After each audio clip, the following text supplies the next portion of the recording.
Officers who were trained immediately responded to the area.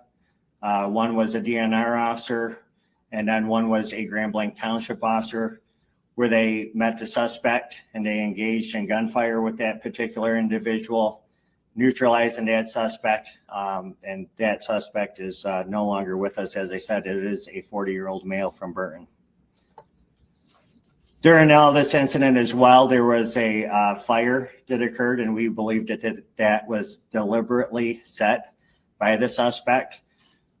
We do believe that we will find additional victims once we have that scene secure. That fire was just extinguished by the Blanc Township Fire Department within the past hour. So where we go from here is we have investigators. We're going to do search warrants on the suspect's residence. We're going to find out if there was a motive. We're going to go through cell phone records, things like that.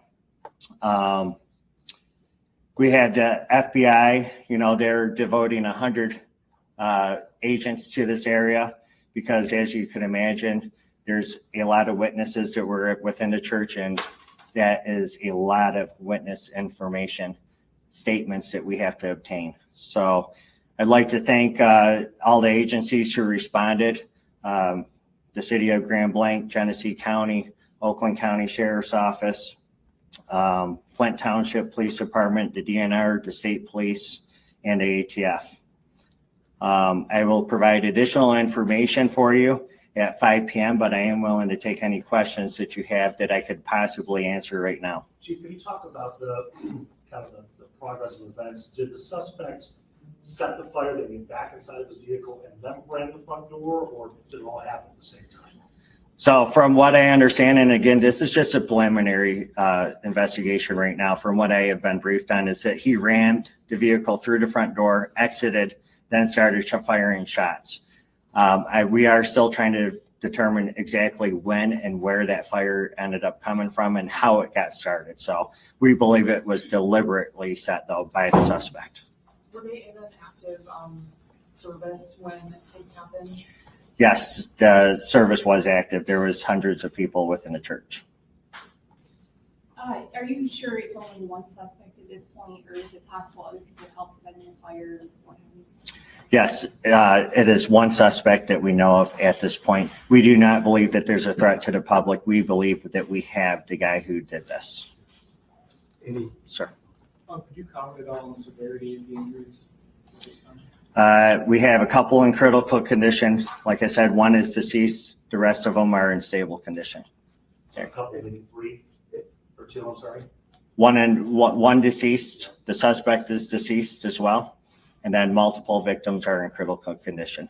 We do believe that we will find some additional victims once we find the area where the fire was. Any word on the weapon? Yeah. An assault rifle. So, as far as ammunition, did he have a lot of ammunition? That I don't know of yet, and I could get you later. Okay. Hi. Was the suspect known to authorities, and did he have any connection to anyone who was in that church? Right now, we don't have any of that information, but I'm confident that our investigators, along with the FBI, we're going to end up uncovering all that information and provide that at a later time for you. Chief, to clarify, you said there may be additional victims like inside the church? Or?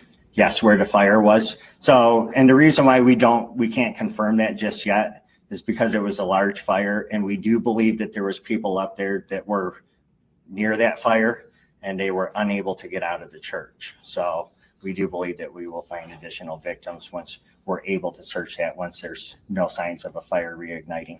So do you believe then that the victims that are still there, they succumbed to fire injuries or gunshots, or you're not sure? That I'm not sure, but I could provide all that information hopefully at 5 p.m.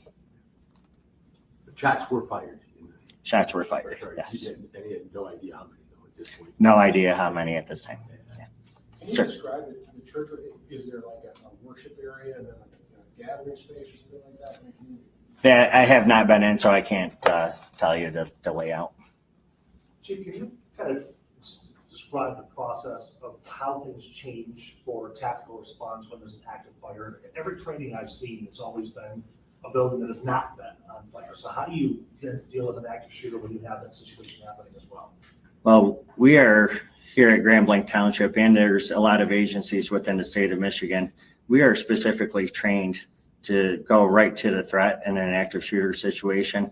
And I'm proud of my guys and the DNR who responded to this scene, who immediately took that suspect out, so there was no additional victims. So it was a great job by our staff. Okay. So it was a law enforcement officer that neutralized the suspect? Yes, there's 2 law enforcement officers involved. I will be back here at 5 p.m. to give you additional information and hopefully answer some of the questions that you guys went over here today. So, okay.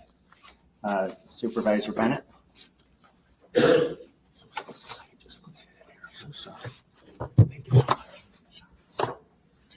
Well, Scott Bennett, Blanc Township Supervisor. Scott, S-C-O-T-T, Bennett, B-E-N-N-E-T-T. First, let me say we are heartbroken. This kind of violence doesn't happen in our community, and we are heartbroken that it came to Blanc Township. And we're going to do everything we can to support the families, the victims, and our community getting through this situation. And it's something that no community ever wants to have. And we're going to do our best to do everything we can. We appreciate the outpouring of support from our elected leaders from both national and state in offering their assistance. And we probably will take them up on their offers. So we appreciate that very much. And we appreciate the community reaching out to us also. So the details are yet to come, as Chief Rennie has said, and we'll wait for a little bit later today when we have the rest of the situation assessed. But it may take a little while to do that. But thank you for all the support, and I'm sure that the families and the victims are going to need that. It's a tragedy that nobody wants to encounter. Thank you. Chief, before you step out, can you go over the process for family members, where you want them to go, who they should call to get more information and identification? Yeah, so those family members, they are in a secure area right now. They have been taken over to Trillium. So that's where the FBI will interview them and then release them from there. So I mean, in terms of anybody who might be at home who's not there, who wants to check in to see if their loved one is okay, is there a number or place that you want them to know? yes, you could call the Blanc Township Police Department, 810-424-2611. Thank you. Thank you, Chief.